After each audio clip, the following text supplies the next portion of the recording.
Dia 12 de setembro chega aos cinemas o filme Silvio, longa dirigido por Marcelo Antunes e protagonizado pelo ator e apresentador Rodrigo Faro, que conta a história de Silvio Santos. Para saber mais detalhes, a gente conversa agora com o produtor do filme, o Roberto Dávila. Alô, Roberto, tudo bem? Muito obrigado pela sua participação aqui. O que os fãs de Silvio Santos podem esperar do filme que estreia no dia 12 de setembro? Oi, Cazé, como vai? Boa noite. Eles podem esperar um filme diferente, né? Não é uma biografia típica. A gente criou uma biografia com um recorte do filme, com um recorte da história dele, de uma história que ele viveu, que foi o sequestro que ele sofreu a seguir do sequestro da Patrícia em 2001. E essa história para a gente é muito icônica, porque foi um caso único na história da polícia, em que, ao invés de negociar com o sequestrador, a polícia teve que negociar com o sequestrado. Isso quer dizer muito, quer dizer, como é que esse cara consegue ter essa lábia, esse poder de convencimento, ele conseguir dominar a situação, deixar com que o Fernando, que esse menino que o estava sequestrando, confiasse nele, deixasse que ele fosse um interlocutor com a polícia, e de dentro ele controla toda a situação e controla tudo que está em torno. Então, para a gente isso é uma coisa muito reveladora do personagem, e o eixo do filme é esse, depois com flashbacks, com coisas como vocês estão vendo aí na tela, com trechos da história dele, que é o que ele usa para convencer o Fernando e fazer com que o Fernando o deixe assumir esse papel. E no filme vocês abordam diversas fases do Silvio também, ou vocês se concentram mais nessa linha condutora que você falou a partir do sequestro, assim? O sequestro é o que a gente chama de presente narrativo do filme, né? O sequestro é a história que você vai ver começo, meio e fim, e o filme se organiza em torno dele.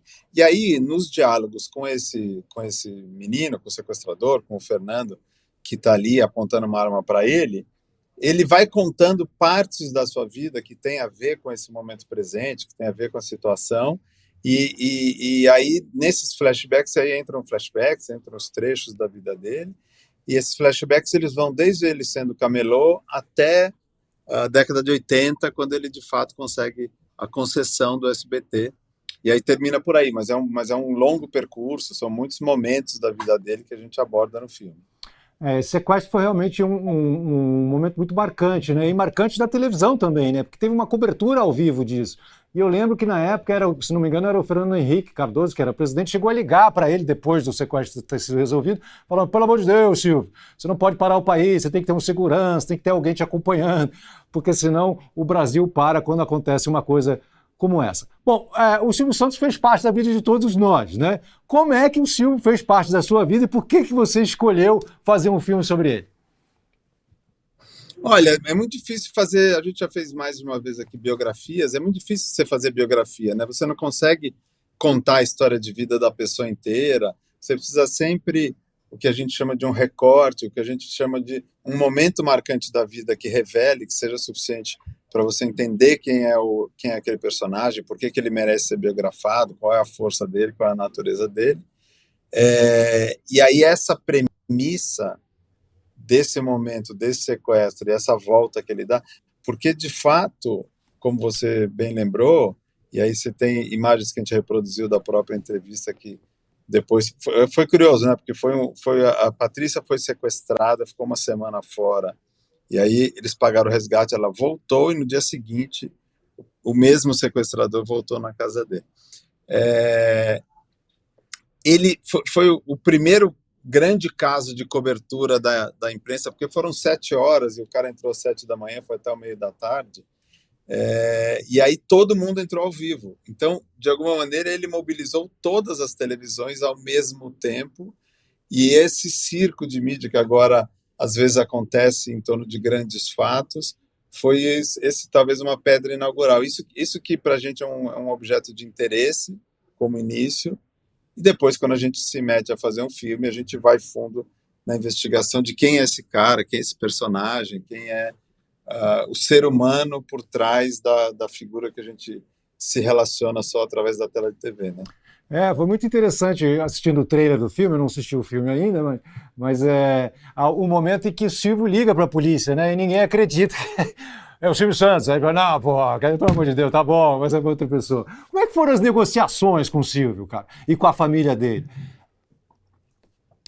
Cara, nós temos dois associados no filme, o Ricardo Scalema André, que foi um dos caras que é coprodutor do filme, foi um dos caras que ajudou ele a montar o SBT no início, né?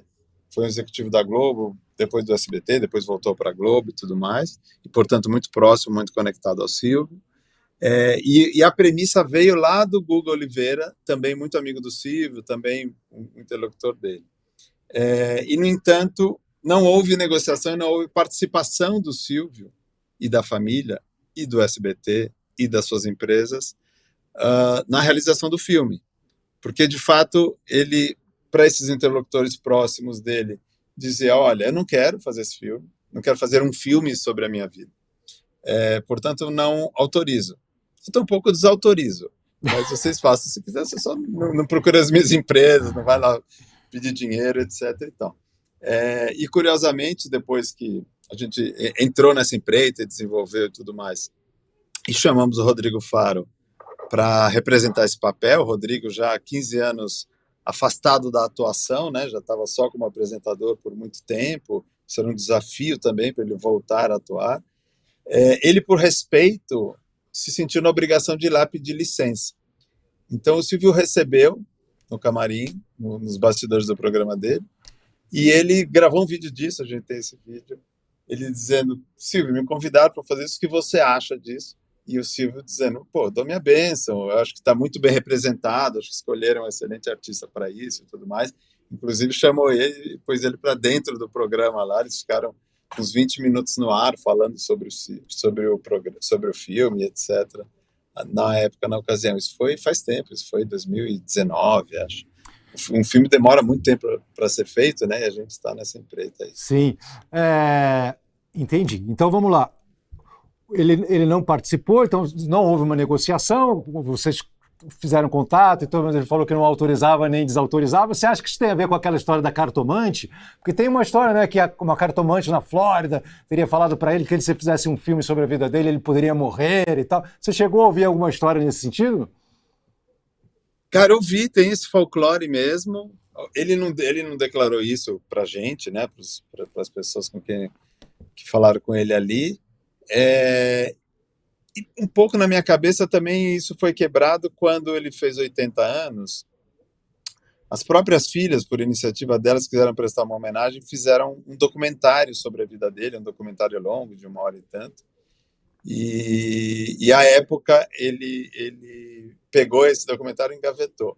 E não quis exibir. Aí voltou essa história, que ele não queria esse filme e tal. Mas passou um tempo e ele permitiu, e esse é um documentário até que acho que foi exibido recentemente. Enfim, como folclore eu ouvi essa história. Assim. Certo. A escolha do Rodrigo Faro, como é que se deu? Assim, você sempre procura quem que é o melhor ator para fazer aquele personagem. E aí isso é um cruzamento de, obviamente, talento, biotipo, adequação, etc. E tal.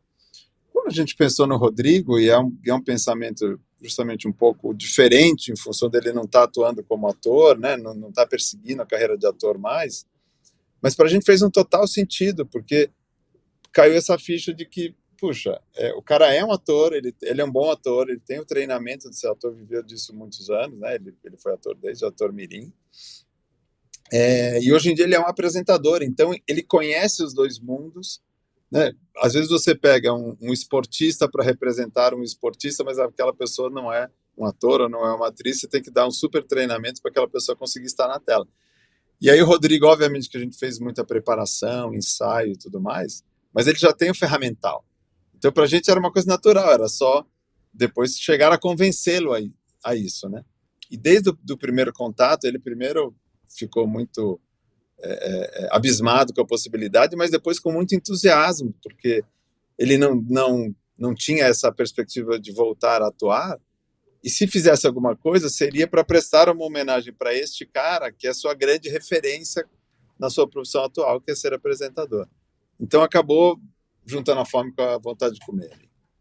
Bem, você falou que não teve assim, participação do Silvio na realização do filme, nem negociação ou conversas com relação à história. Ele chegou a assistir o filme, ou alguém da família chegou a assistir? Vocês pretendem fazer algum tipo de sessão especial para eles ou não? Olha, a gente fez o convite para a família, a gente quer muito que a família assistir, não assistiram ainda. E para mim, eu já falei disso com o Rodrigo, eu tenho certeza para o Rodrigo também, é a grande pena para a gente queria muito que o Silvio assistisse. Eu acho que tem muitas coisas ali muito profundas, muito pessoais dele como ser humano, que vieram da nossa pesquisa, da nossa investigação, que depois todas se comprovaram na prática e com informações cruzadas e tudo mais. Então a gente acha que ele seria a pessoa que melhor entenderia o filme, e ele não chegou a ver. Então a gente não teve esse privilégio de poder mostrar para ele e de ver uma reação direta. Não é raro você conseguir homenagear as pessoas em vida, né, as figuras em vida, e apesar de o filme não ser chapa branca, e até não foi feito com ele, então não houve qualquer tipo de orientação para a gente do que a gente abordar ou deixar de abordar, a gente fez o filme livremente do ponto de vista artístico. Eu acho que é um filme que muito reflete quem é esse ser humano, quem é esse personagem.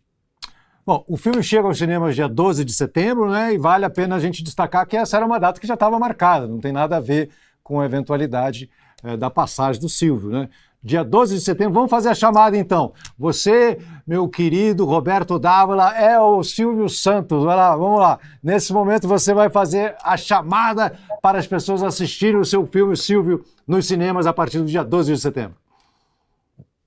Vou fazer. Aliás, isso é bom que você mencionou, porque a própria campanha, né, a gente soltou 3 trailers, várias versões de pôster. A campanha para o lançamento do filme vem há 5 meses já, então isso não estava sequer em perspectiva, o filme está sendo feito já há alguns anos. Então você que está nos assistindo, venha ver o filme. Dia 12 de setembro, inclusive, tem uma ocasião especial, que aquela semana será a Semana do Cinema Brasileiro. Então também tem ingressos promocionais para filmes brasileiros. O filme é muito bom, ele é um thriller, ele é uma biografia que a gente chama de biografia desconstruída, portanto ele é um thriller, ele é empolgante narrativamente, e a gente entende que isso você conhecerá um Silvio Santos muito diferente do Silvio Santos que estava na tela no programa de televisão, do Silvio Santos como apresentador, você verá a pessoa do Silvio Santos ou do Cenoura Bravanel. Tá certo. Muito obrigado pela sua participação, Roberto. Parabéns pelo filme e muito sucesso. Obrigado, Cazé. Valeu, querido. Valeu, obrigado. A gente chega ao fim, então, de mais uma edição do Terra Agora. Semana que vem nós estamos de volta no mesmo bate-hora, mesmo bate-local. Terra Agora, às 17 horas, quinta-feira. Valeu!